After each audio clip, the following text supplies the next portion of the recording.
जो बाबाएं हैं वो धमकी दे रहे हैं, मारने की, जान से मारने की धमकी दे रहे हैं। तो मैं आपके चैनल के माध्यम से लोगों को बताना चाहता हूँ, सिर्फ वो राजेंद्र गौतम जी को मारने की धमकी नहीं दे रहे हैं, वो इस देश के संविधान को धमकी दे रहे हैं, क्योंकि देश का जो संविधान है वो खतरे में है, देश की डेमोक्रेसी खतरे में है और वो हर इंसान खतरे में है जो संविधान पर विश्वास करता है। तो आज इसलिए हम यहाँ पर आए हैं क्योंकि जो बाबा हैं जो मंदिर में बैठे हुए हैं वो 50-50 लाख की कह रहे हैं कि 50 लाख रुपए दे देंगे अगर उनकी कोई गर्दन काट के लाएगा, तो ये उचित नहीं है। उन पर कार्रवाई होनी चाहिए, जो अभी तक कार्रवाई नहीं की गई है। क्या हेट स्पीच में आता है? बिल्कुल 100% किसी को सरासर गलती देना, भाई किसी को धमकी देना कि जान से मार देंगे, जो सर काट कर लेके आएगा 50 लाख रुपये देंगे, ये तो क्राइम है। इस पर तो एक FIR होनी चाहिए, उनको जेल में भेजना चाहिए। मगर सरकार जो है, सरकार ना तो FIR करिए ना जेल में भेजने का काम करिए। इट मीन्स कि सरकार का संरक्षण है, सरकार के संरक्षित लोग हैं ये लोग, जो लोगों को डराने का काम करते हैं। अब सबसे ज़्यादा सोचने की बात है कि उन्होंने जो एक ब्राह्मण है जो मंदिर में बैठा है, जिसको संसार से कोई लेना देना नहीं है, जो भगवान से जिनका डायरेक्ट लिंक है, उनको किसी एक आदमी की गर्दन काटने का सोच कहाँ से आई? तो ये इस पर सवाल उठता है। इस सवाल ये है कि जब राजेंद्र गौतम जी ने ये कहा लोगों से कि 22 प्रतिज्ञा लो आप, जो बाबा साहब डॉक्टर अम्बेडकर ने 14 अक्टूबर 1956 को नागपुर में कहा था, तो उन्होंने दोहराने का काम किया। तो उनको लगा कि भाई ये तो हमारी रोजी रोटी पर, ये रोजी रोटी को ख़त्म करने का काम कर रहे हैं। तो जब ब्राह्मणों की या पुरोहितों की रोजी रोटी पर कोई बात करेगा तो वो ऐसे ही कहेंगे, वैसी धमकी देंगे। तो आप सीधा साधा देख लिए, जो बाबा साहब डॉक्टर अम्बेडकर ने जो इनकी गर्दन पकड़ने का काम किया था कि इनकी गर्दन पकड़ लीजिए। जब आदमी की गर्दन आप पकड़ लेते हैं तो सांस नहीं आता उसको। जब आप इनके षड्यंत्र से बाहर निकलेंगे, क्योंकि जो हिंदू धर्म है, बाबा साहब डॉक्टर अम्बेडकर कहा कि षड्यंत्र है, वो कोई धर्म नहीं है, षड्यंत्र है। उस षड्यंत्र से निकलना या अपने लोगों को निकालना ही अम्बेडकरवाद है।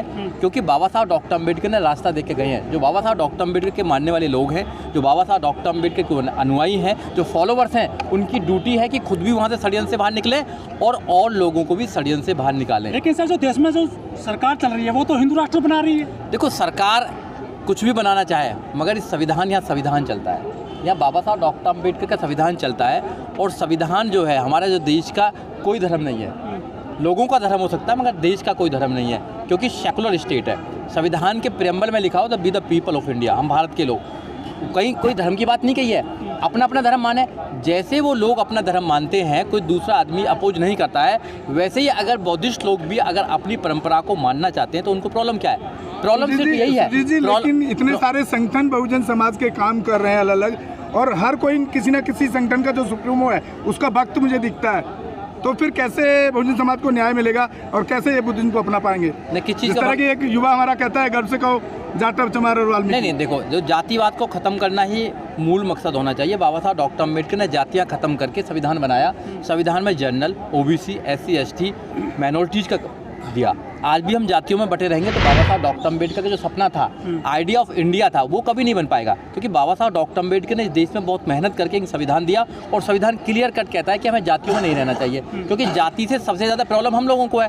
जाति से किसी को फ़ायदा है, जिसको फ़ायदा है वो इस देश में जातिवाद बनाए रखना चाहता है, और जिसको नुकसान है उसको जातियों को ख़त्म करना चाहिए। ये समझना चाहिए। अभी हमारे लोग ये समझे ही नहीं है कि हमारी लड़ाई किससे है और हमारी लड़ाई कैसे लड़ी जाएगी। जब तक नहीं समझेंगे, जब तक बात नहीं बनने वाली है। क्योंकि काडर होने चाहिए। बाबा साहब को समझना आसान नहीं है कि बाबा साहब को समझ लेंगे। इस देश में IAS, PCH, doctor, engineer, professor, जज, वकील आसान बनना है, मगर अम्बेडकरवादी बनना उससे ज़्यादा कहीं मुश्किल है। अम्बेडकरवादी बनना है कि आपको लोहे के चने चबाना, बुद्धवादी बनना आपको लोहे के चबे चबाना। आप ऐसी बातों पर विश्वास नहीं करेंगे जो तर्क के साथ में स्थापित नहीं होंगी। आप साइंस की बात करेंगे, आप संविधान की बात करेंगे, आप ऐसे लोगों की बात नहीं करेंगे कि आशीर्वाद देकर कुछ भी हो जाएगा। तो अम्बेडकरवादी बनना टफ है। लेकिन जो गौतम जी वो खुद भी वकील हैं और मंत्री भी रहे हैं, विधायक हैं, उनकी शिकायत पे कार्रवाई नहीं कर रही है सरकार और जो पुलिस। देखो, सरकार तो करा ही रही है ना, सरकार करा रही है। सरकार को पता है कि हम जब तक धर्म की बात करेंगे, जब तक हम ज़्यादा से ज़्यादा लोगों को बेवकूफ़ बना पाएंगे, क्योंकि धर्म के नाम पर लोगों को बेवकूफ़ बनाया जा सकता है। जब आप रोजगार की बात करेंगे, जब आप एजुकेशन की बात करेंगे, जब आप न्याय की बात करेंगे, तो आप फिर क्या देंगे उनको? जो भी मोदी जी ने वादे किए 2014 से लेकर आज तक, एक भी वादा पूरा हुआ तो बताइए। 2 करोड़ रोजगार की बात दी, क्या रोजगार मिला? 100 स्मार्ट सिटी की बात की, क्या स्मार्ट सिटी बनी? बुलेट ट्रेन की बात की, क्या बुलेट ट्रेन हुआ? 15 लाख रुपए की बात की, क्या 15 लाख रुपए आए? जो भी मोदी जी कहते हैं वो बात सच नहीं होती है। इसलिए आप समझ लीजिए कि धर्म के नाम पर ये जीतने का काम करते हैं और हमें धर्म का जो धंधा है उसको ही तो ख़त्म करना है। बाबा साहब डॉक्टर अम्बेडकर कह के गए हैं कि आप लोगों को सबसे ज़्यादा अगर कोई नुकसान है तो षड्यंत्र से नुकसान है। एक षड्यंत्र है, जो हिंदू धर्म है एक षड्यंत्र है उन लाखों करोड़ों लोगों के खिलाफ जो समझ नहीं पा रहे हैं। जिस दिन आप समझ लोगे उस दिन आप आज़ाद हो जाओगे, आप बुद्ध के रास्ते पर चल लोगे और जिस दिन आप बुद्ध हो जाओगे उस दिन आप शुद्ध हो जाओगे। आपको ना तो आप पर जुल्म होगा और आप इस देश के शासक बनोगे। बाबा साहब डॉक्टर अम्बेडकर इस देश को बुद्ध में बनाना चाहते थे, मगर अफसोस कि हमने बाबा साहब डॉक्टर अम्बेडकर की मूर्ति पर सिर्फ माला चढ़ाने का काम किया है। हमने बाबा साहब डॉक्टर अम्बेडकर को जाना नहीं है और हमें जानना ज़रूरी है, क्योंकि हम पीछे इसलिए हैं क्योंकि हमने बाबा साहब डॉक्टर अम्बेडकर को 100% उनको फॉलो नहीं किया है, उनकी बात पर नहीं चले।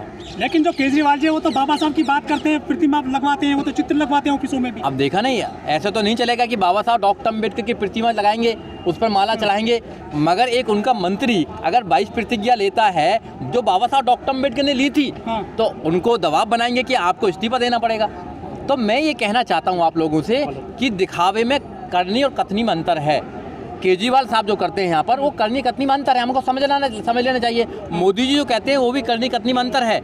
हमें हमारी लड़ाई खुद लड़नी पड़ेगी, कोई हमारी लड़ाई लड़ेगा ये नहीं हो सकता, क्योंकि वो तो उस लड़ाई को मजबूत कर रहे हैं। क्योंकि वो तो विचार हो सकता है कि अभी राजेंद्र पाल गौतम जी डिसाइड ही नहीं कर पा रहे हैं कि वो लाला की दुकान में काम करेंगे, रहेंगे या छोड़ेंगे। देखो ये मैं कैसे बता सकता हूँ, ये तो राजेंद्र गौतम ही बता पाएंगे आप लोगों को अच्छी तरह कि वो डिसाइड नहीं किया। देखो उनकी मजबूरी रही होगी, पर मैं उन पर कोई कमेंट नहीं करना चाहता हूँ। मगर उनका काम ये साहस मतलब बहुत ही उनका करेजियस काम है कि 22 प्रतिज्ञा तो कम से कम ली। एक मिनिस्टर होने के बावजूद भी उन्होंने 22 प्रतिज्ञा ली, ये भी उनका धन्यवाद हमें करना चाहिए।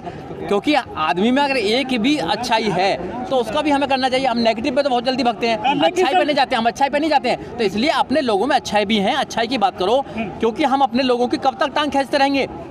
हम अपने लोगों से लड़ते रहते हैं, दूसरों को लड़ने का मौका नहीं मिलता। टाइम की बात हम इसलिए कर रहे हैं कि जब आक्रामक भाषा बोल करके कोई भी पार्टी ऊपर पहुंच जाती है बहुजन समाज की, उसमें मैं मायावती जी को भी गिनता हूँ, बहन जी को, मैं भी 35 साल रहा हूँ वहाँ पर। उन्होंने एक स्पीच दिया था बहुत पहले, आज से बहुत कम लोगों को मालूम होगा, कि गांधी अगर हमारी जन की औलाद है तो गांधी क्या शैतान की औलाद थे।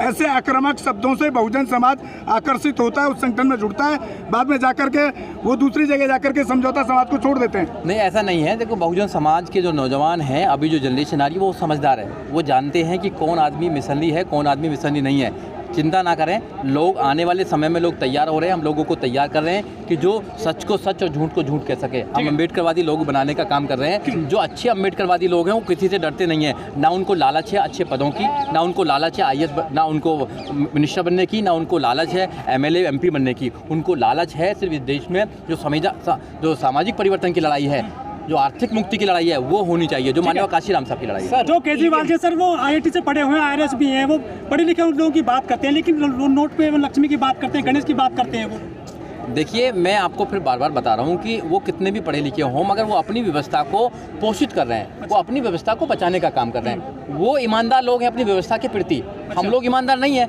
वो अगर वहाँ दुर्गे की, लक्ष्मी की अगर मूर्ति लगाना चाहते तो हम क्या करना चाहते हैं? हम भी तो पूजा करते हैं उन लोगों की। हमारा समाज जो बाबा साहब डॉक्टर अम्बेडकर ने जिनको रिजर्वेशन दिया, चाहे 27% हो, चाहे 22% हो, भाई 50%, अब तो रिजर्वेशन भी तोड़ दिया है। जो सीलिंग था, जो सीलिंग ब्रेक कर दिया उन्होंने, 50% की सीलिंग थी, कल ब्रेक हो गई हो, 10% अब वीकर सेक्शन को भी दिया जाएगा। और यहाँ पर देखिए ना, कमाल की बात है कि जो देश का सुप्रीम कोर्ट वो बता रहा है कि यहाँ गरीब भी अलग अलग है। जो जनरल के गरीब हैं वो अलग हैं, और जो OBC और SC के गरीब हैं वो अलग हैं। वो 8 लाख रुपया के गरीब, 8 लाख के गरीब हैं, यहाँ पर 2 लाख में गरीब हो जाएगा।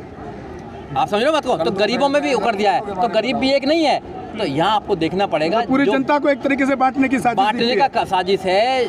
यहाँ पर सब लोग एजेंडा चलाने का काम कर रहे हैं। और जो मौजूदा सरकार है, मौजूदा सरकार ने कहा है, उनके मंत्री ने कहा भी है कि हम 50 साल तक आए हैं, हम 50 साल तक यहाँ राज करेंगे, चाहे मीडिया के माध्यम से करें, चाहे वो हमें जुडिशरी के माध्यम से करें, चाहे हमें लोगों को जेल में भेजना पड़े, चाहे धर्म के नाम पर करें, कुछ भी करें, 50 साल तक राज करेंगे यहाँ पर।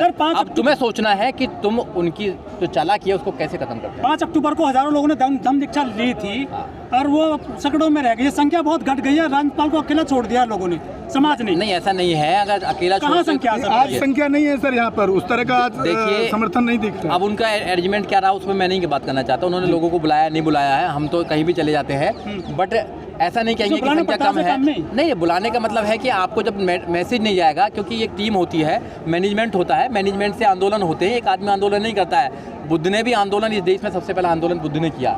मैं बुद्ध को सबसे पहला आंदोलनकारी मानता हूँ जिन्होंने इस व्यवस्था के खिलाफ काम किया था। तो बुद्ध ने भी संघ बनाने का काम किया।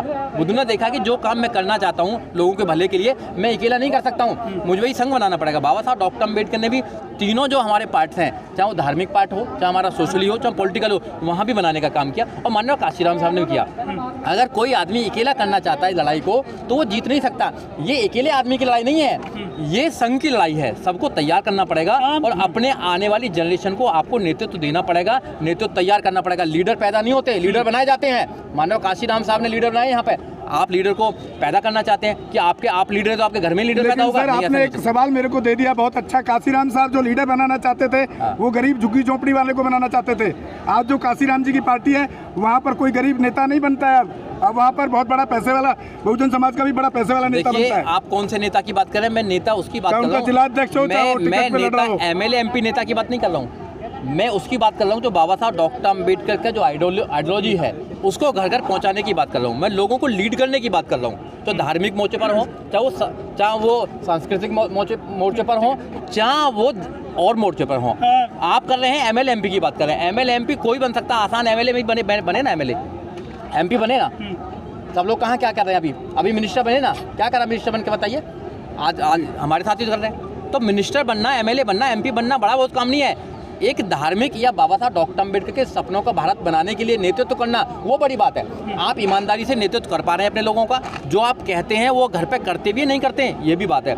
यहाँ पर करनी कथनी में अंतर है। जो हमारे लोग बुद्ध की बात करते हैं, अम्बेडकर की बात करते हैं, सबसे ज़्यादा देवी देवताओं का वही पालन करते हैं, सबसे ज़्यादा उनके घरों में होते हैं। उनकी शादियाँ जो होती हैं सब देवी देवताओं के माध्यम से होती हैं। जो गौतम जी आज आए हैं यहाँ पे आंदोलन में, उनके साथ में आम आदमी पार्टी के हमें लग रहा को कार्यकर्ता है नहीं, ना जिलाध्यक्ष है ना कोर। यहाँ पे सब बहुजन समाज पार्टी के लग रहे हैं मैं कार्यकर्ता, ज़्यादातर पार्टी के लोग क्यों नहीं आ रहे उसके साथ में? देखिए, पार्टी के लोग क्यों नहीं आ रहे हैं गौतम जी बता पाएंगे, क्योंकि पार्टी के लोग क्यों नहीं आ रहे हैं। छोड़ दें उनको अकेला। देखो, गौतम जी ने तो अभी एक बहुत बड़ी एक टीम भी बनाई थी, लीगल टीम, वो भी नहीं दिखाई दे रही है। उनके पार्टी के लोग भी नहीं आते। वो पार्टी और गौतम जी के बीच का मामला है, ठीक है ना। वो मैं उसमें कोई कमेंट नहीं करना चाहता हूँ, ना मैं बता सकता।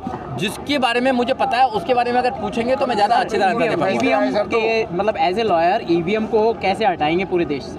देखो, EVM को हटाने की जरूरत नहीं है। जब वो लोग आपका माइंड टेम्परिंग कर सकते हैं तो EVM को टेम्परिंग करने की जरूरत नहीं है। हमारे लोगों का माइंड टेम्परिंग कर सकते हैं वो लोग। जब आप कावड़ लेने जाते हैं तो वो लोग आप पर फूल बरसाने का काम करते हैं। उनके मिनिस्टर, उनके SSP आप पर फूल बरसाने का काम करते हैं। और जब रोजगार लेने जाते हैं तो आपको डंडा बरसाने का काम करते हैं। जब तक ये अंतर समझ में नहीं आएगा, जब तक कुछ बदलने वाला नहीं है।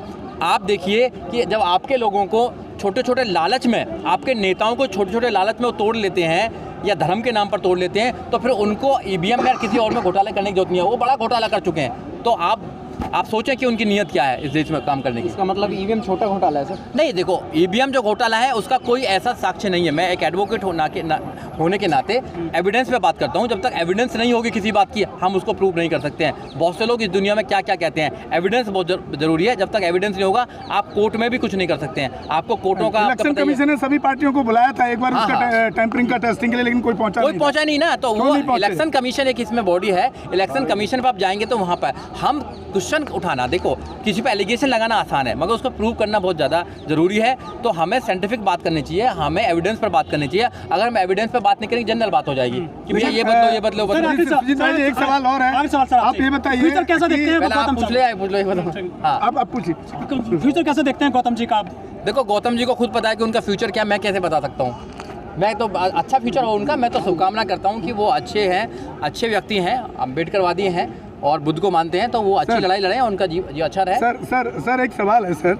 साहब काशीराम कहते थे पॉलिटिकल की इज़ द मास्टर की।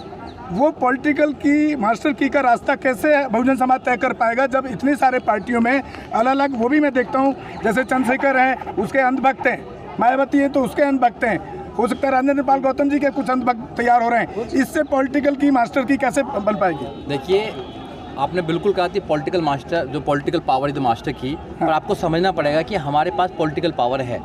131 मेंबर ऑफ पार्लियामेंट जाते हैं, 1061 MLA जाते हैं। तो आप ये नहीं कह सकते कि हमारे लोग विधानसभा में और MP नहीं बन रहे हैं। Political power is the master की विद द आइडियोलॉजी।